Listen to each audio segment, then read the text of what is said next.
കരുണയുടെ അവസാന മണിക്കൂർ 39. ക്രിസ്തീയതയോടുള്ള വെറുപ്പ്. ലോകം കൂട്ടക്കുരുതിയിൽ നിന്നും ചാരത്തിൽ നിന്നും വീണ്ടും ഉണർന്നെഴുന്നേൽക്കും. എതിർ ക്രിസ്തുവാകുന്ന മഹാമാരിയെ ഭൂമുഖത്ത് നിന്ന് തുടച്ചു മാറ്റുമെന്ന് ഞാൻ വാഗ്ദാനം ചെയ്യുന്നു. ഞാൻ എൻ്റെ ശത്രുക്കളെയും ദൈവമക്കളുടെ മേൽ ദുരിതവും അനീതിയും സഹനവും കൊണ്ടുവരുന്നവരെയും നശിപ്പിക്കും. എൻ്റെ അനുയായികളായ ക്രിസ്ത്യാനികൾക്കെതിരെയുള്ള പീഡനം ലോകമെങ്ങും നടമാടുന്നു. മറ്റാരെക്കാളും അധികമായി ലോകം വെറുക്കുന്ന ക്രിസ്ത്യാനികൾ എൻ്റെ നാമത്തെ പ്രതി അതികഠിനമായ പീഡനങ്ങൾ ഏൽക്കേണ്ടി വരും. വിവിധ മാർഗങ്ങളിലൂടെ ക്രിസ്ത്യാനികളെ നിശബ്ദരാക്കാൻ പിശാച് തൻ്റെ പിണയാളുകളെ ഉപയോഗിക്കും. അവർ ക്രിസ്ത്യാനികളെ വെറുക്കും. ഗവൺമെൻറ്റുകൾ മറ്റേതൊരു മതത്തിൻ്റെയും വംശത്തിൻ്റെയും അവകാശങ്ങളും പൗരാവകാശങ്ങളും ഉറപ്പുവരുത്തുമെങ്കിലും ക്രിസ്ത്യാനികളുടെ അവകാശങ്ങളുടെ നേരെ മാത്രം അവർ സഹിഷ്ണുത കാണിക്കുകയില്ല. സ്കൂളുകളിലും കോളേജുകളിലും അതുപോലുള്ള പൊതുസ്ഥലങ്ങളിലുമൊക്കെ തങ്ങളുടെ വിശ്വാസം അനുഷ്ഠിക്കുന്നതിൽ നിന്ന് ക്രിസ്ത്യാനികൾ തടയപ്പെടും. അവസാനം ദൈവത്തിൻ്റെ ആലയത്തിൽ പോലും അവർക്ക് ആരാധന നടത്താൻ സാധിക്കാതെ വരും. ഈ അവസ്ഥ തുടരുകയും കൂടുതൽ മോശമാവുകയും ചെയ്യും. ക്രിസ്ത്യാനികൾക്ക് തങ്ങളുടെ ദേവാലയങ്ങളിൽ ആരാധന നടത്താൻ സാധിക്കാത്ത ഒരവസ്ഥ ഉണ്ടാവുക എന്നത് തീർച്ചയായും അസംഭവ്യമാണ് എന്ന് നിങ്ങൾ പറഞ്ഞേക്കാം. എന്നാൽ ഞാൻ നിങ്ങളോട് പറയുന്നു, ഇത് വളരെ കൗശലപൂർവമായിരിക്കും നടത്തിയെടുക്കപ്പെടുന്നത്.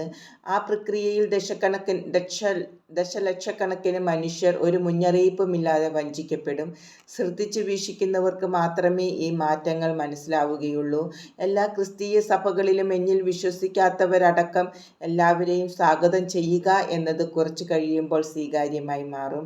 എൻ്റെ കുരിശുരൂപങ്ങൾ അപ്രത്യക്ഷമായി തുടങ്ങും.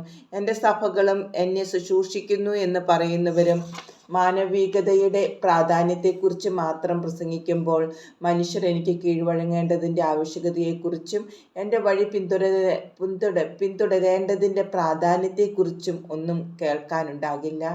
എൻ്റെ പിതാവിനെക്കുറിച്ച് ഒരു പരാമർശവും ഉണ്ടാവില്ല. പരിശുദ്ധ കൂദാശകളുടെ പ്രാധാന്യത്തെക്കുറിച്ചും ആരും സംസാരിക്കില്ല.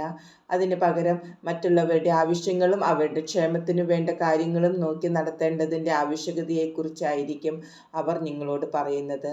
അതാകട്ടെ എന്നെ ആരാധിക്കുന്നതിന് പകരമായുള്ളൊരു പ്രവൃത്തിയായി അവതരിക്കപ്പെടും. പതുക്കെ പതുക്കെ എന്നെ അവർ ഒരു മൂലയിലേക്ക് തള്ളിമാറ്റും. നിങ്ങളുടെ തലയിലേക്ക് അവർ അസത്യങ്ങൾ തിരികെ തരും. എൻ്റെയും എൻ്റെ പിതാവിൻ്റെയും അടുത്തേക്ക് കൂടുതലായി അടുക്കാൻ സഹായിക്കുന്നത് എന്ന വ്യാജേന അവർ പല കാര്യങ്ങളും നിങ്ങൾക്ക് പറഞ്ഞു തരും. എന്നാൽ അവർ നിങ്ങളെ പഠിപ്പിക്കുന്ന എല്ലാ മാർഗങ്ങളും എതിർദിശയിലേക്കായിരിക്കും നിങ്ങളെ കൊണ്ടുപോകുന്നത്. ദയവ് ചെയ്ത് ഇത് മനസ്സിലാക്കുക. ഒരേ ഒരു സത്യമേയുള്ളൂ. ദൈവത്തിലേക്ക് ഒരേ ഒരു മാർഗമേയുള്ളൂ. അത് നിങ്ങളുടെ യേശുവായ ഞാനാണ്. വേറെ ഒരു വഴിയും ഇല്ല. മനുഷ്യകുലത്തെ തകർക്കാനായി സാത്താൻ എല്ലാ ദുഷ്ടാരൂപികളെയും ലോകത്തിലേക്ക് അയച്ചിരിക്കുകയാണ്. അവൻ ലോകത്തിൽ വളരെയധികം ഭിന്നത വിതച്ചു കഴിഞ്ഞു.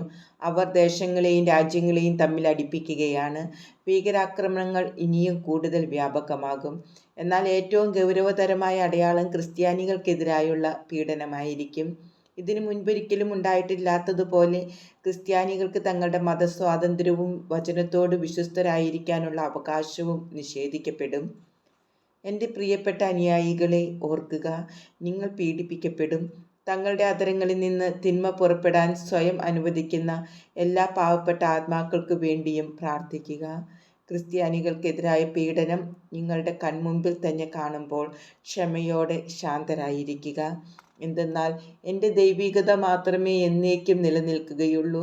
ദുഷ്പ്രവൃത്തികളും എനിക്കെതിരെയുള്ള പാഷാണ്ഡതയുടെ പ്രവൃത്തികളും പെട്ടെന്ന് തന്നെ കടന്നു പോകും. സത്യമായും എനിക്കുള്ളവരാകട്ടെ സമാധാനവും രക്ഷയും കണ്ടെത്തുകയും ചെയ്യും. നിങ്ങളെ പീഡിപ്പിക്കുന്നവർക്ക് വേണ്ടിയും മർദ്ദിക്കുന്നവർക്ക് വേണ്ടിയും പ്രാർത്ഥിക്കുക. അങ്ങനെ ചെയ്യുമ്പോൾ നിങ്ങൾ പിശാചിൻ്റെ ശക്തി കുറയ്ക്കുകയാണ് ചെയ്യുന്നത്.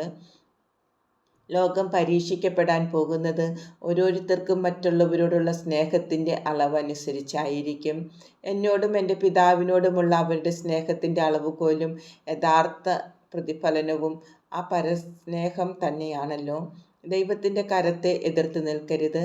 എൻ്റെ പിതാവ് അനുവദിക്കുന്ന പരീക്ഷണങ്ങളുടെ അവസാനം ഭൂമിയിലുള്ള അവിടുത്തെ വിശ്വസ്ത സാക്ഷികളുടെ മഹത്തായ ഒരു കൂട്ടിച്ചേർക്കൽ നടക്കാനിരിക്കുന്നതിനാൽ ആഹ്ലാദിക്കുക. ഞാൻ ദുർബലരെയും വിനീതരെയും എളിയവരെയും നീതിമാന്മാരെയും ഒരു വശത്തും തങ്ങളെ തന്നെ ഉയർത്തുന്നവരെയും എൻ്റെ പ്രബോധനങ്ങൾക്ക് അധരസേവ ചെയ്യുകയും എന്നാൽ അതേസമയം തന്നെ തങ്ങളുടെ ഹൃദയത്തിൽ മറ്റുള്ളവരെ ശപിക്കുന്നവരെയും മറുവശത്തുമായി വേർതിരിക്കും. ഇതാ ഞാൻ ഗോതമ്പും പതിരും തമ്മിൽ വേർതിരിക്കുന്നു. അപ്പോൾ ഓരോ മനുഷ്യൻ്റെയും വിശ്വാസം പരീക്ഷിക്കപ്പെടും. ആ പരീക്ഷണമാകട്ടെ അവർ മുഴുവൻ പ്രകമ്പനം കൊള്ളുന്നത് വരെ നീണ്ടു നിൽക്കുകയും ചെയ്യും. ദൈവത്തിൽ വിശ്വസിക്കാത്തവരെയും സത്യദൈവത്തെ തിരസ്കരിക്കുന്നവരെയും തങ്ങളുടെ ഹൃദയങ്ങൾ എൻ്റെ ശത്രുവായ പിശാചിന് അടിയറവ് വച്ചവരെയും എല്ലാം ഞാൻ ഇതിൽ ഉൾപ്പെടുത്തുന്നു. എല്ലാ ആത്മാക്കൾക്കും എൻ്റെ മുൻപിൽ ഒരേ സ്ഥാനമായിരിക്കും. ആ സമയത്തിനുള്ളിൽ എന്നെ ആശ്ലേഷിക്കുന്നവർക്ക് എല്ലാ കൃപകളും നൽകപ്പെടുകയും ചെയ്യും. ഭൂമിയിലെ എൻ്റെ സഭ ആക്രമിക്കപ്പെടുകയാണ്. അതിൻ്റെ അർത്ഥം ഞാൻ നേരത്തെ തന്നെ പറഞ്ഞിട്ടുള്ളതുപോലെ എൻ്റെ ശരീരം വീണ്ടും ക്രൂശിക്കപ്പെടുന്നു എന്നാണ്. ഇതുകൊണ്ട് ഞാൻ അർത്ഥമാക്കുന്നത് പരിശുദ്ധ കുർബാനയിൽ എൻ്റെ ശരീരം സന്നിഹിതമായിരിക്കില്ല എന്നാണ്. അത് സത്യമായി സംഭവിക്കുക തന്നെ ചെയ്യും. നിങ്ങൾ പരിഭ്രമിക്കരുത്. ദൈവത്തിൻ്റെ മക്കളായ നിങ്ങൾക്ക് ഈ മ്ലേച്ഛത മൂലമുണ്ടാകാൻ പോകുന്ന നിരാശയും പ്രത്യാശ നഷ്ടപ്പെട്ട അവസ്ഥയും എൻ്റെ രണ്ടാം വരവിന് മുൻപായി നിങ്ങൾ അഭിമുഖീകരിക്കുകയും അതിജീവിക്കുകയും ചെയ്യേണ്ട അവസാന മത്സരമാണ്. എൻ്റെ സഭയുടെ നേതാവായി അവരോധിക്കപ്പെടുന്ന വ്യാജ പ്രവാചകൻ തൻ്റെ സ്ഥാനവസ്ത്രങ്ങൾ അണിയാൻ തയ്യാറായിരിക്കുന്നു. എന്നാൽ അതാകട്ടെ അവനു വേണ്ടി സൃഷ്ടിക്കപ്പെട്ടവയല്ല താനും. അവൻ എൻ്റെ സഭയെ ഭിന്നിപ്പിക്കുകയും എൻ്റെ പരിശുദ്ധ കുർബാനയെ അശുദ്ധമാക്കുകയും ചെയ്യും. ഇത് തീക്ഷ്ണതയുള്ള കത്തോലിക്കർക്ക് മാത്രമല്ല, ലോകത്തിൻ്റെ വിവിധ ഭാഗങ്ങളിലുള്ള എല്ലാ ക്രിസ്ത്യാനികൾക്കും തങ്ങളുടെ വിശ്വാസത്തെ സംബന്ധിക്കുന്ന മഹാപരീക്ഷയുടെ സമയമായിരിക്കും.